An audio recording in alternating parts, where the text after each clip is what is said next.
Welcome to Lit with Ernest, the show where we cut through the noise and get to the heart of what makes authors tick. Today, we're diving into the life and work of Susan Sontag, a writer who embodied the spirit of intellectual curiosity and critical thinking. As a philosopher, essayist, and novelist, Sontag left an indelible mark on literature and beyond.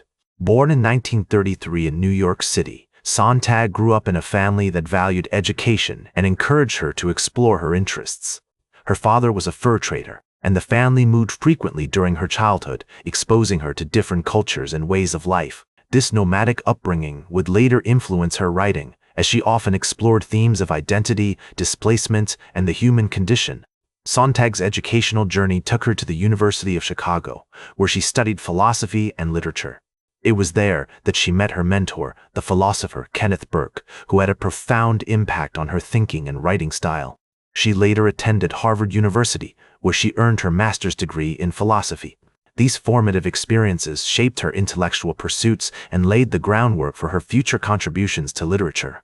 One of Sontag's most significant contributions was her essay, Notes on Camp, which explored the concept of camp as a cultural phenomenon.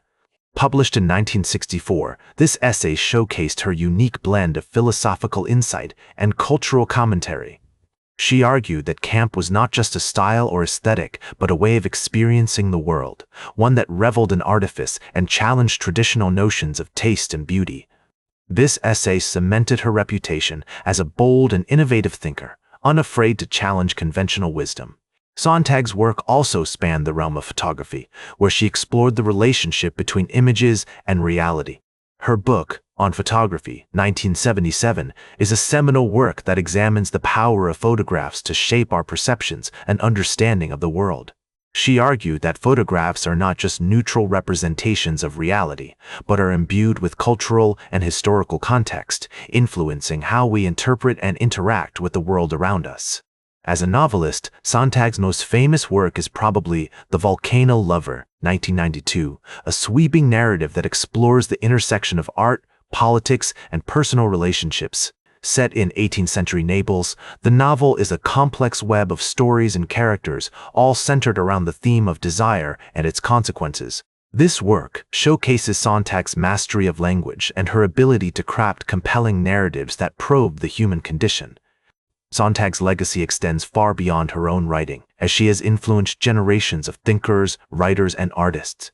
Her ideas have resonated with figures like Don DeLillo, Joan Didion, and Annie Leibovitz, among many others. Her commitment to critical thinking and intellectual curiosity has inspired countless readers to engage with complex ideas and challenge their assumptions about the world. However, Sontag's work is not without its limitations and criticisms. Some have argued that her ideas can be overly broad or simplistic, while others have accused her of being elitist or dismissive of popular culture. These criticisms notwithstanding, Sontag's contributions to literature and intellectual discourse remain unparalleled. Whether you agree with her or not, there's no denying that she was a force to be reckoned with. As Sontag once said, "The truth is always an abyss." This phrase gets to the heart of what we do here on Lit with Ernest, seeking out the truth, no matter how difficult or uncomfortable it may be. One story that illustrates Sontag's character is her famous feud with writer and critic Norman Mailer. The two engaged in a series of public debates and exchanges, with Sontag accusing Mailer of being sexist and reactionary. This episode showcases Sontag's willingness to speak truth to power and challenge those who she saw as perpetuating harmful ideas. Another example of Sontag's influence can be seen in the work of artist and photographer Cindy Sherman. Sherman has often cited Sontag's On Photography as a major influence on her own work, which explores the construction of identity and the relationship between images and reality.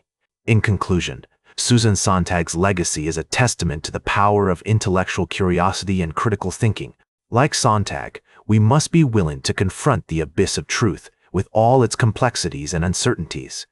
We must be brave enough to challenge conventional wisdom, to question authority, and to seek out new perspectives and ideas. So as we close this episode of Lit with Ernest, I encourage you to explore Sontag's work, to engage with her ideas, and to challenge your own assumptions about the world.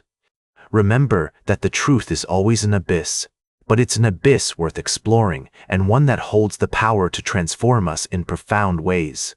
Like and subscribe for more episodes of Lit with Ernest, and join the conversation on social media using the hashtag LitWithErnest.